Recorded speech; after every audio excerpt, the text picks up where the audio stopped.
Julia Barreto at Bea Alonzo nagkapatawaran na. Inihayag ng aktor na okay na umano sina Julia Barreto at ang kanyang girlfriend na si Bea Alonzo.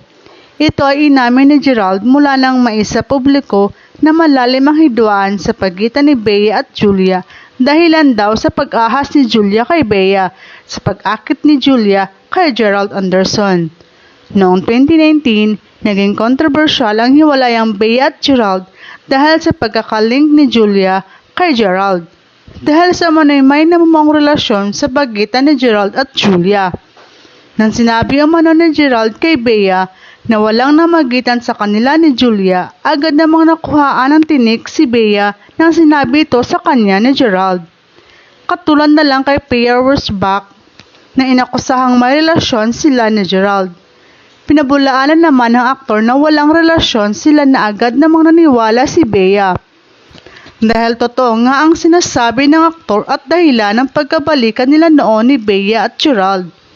Ngayon, dahil sa mabuting kalooban kung anong meron si Bea, ay pinatawad na niya umano si Julia Barreto. Hangad ng aktor na mag-reconcile ng dalawa at ibalik ang dating pagkakaibigan ni Julia at Bea. Hiling ng mga fans na sana ma-okay na ang lahat, kalimutan ang mga pait na nakaraan at masayang magkaayos ng dalawa. Kalimutan naman ang mga hidwaan sa isa't isa.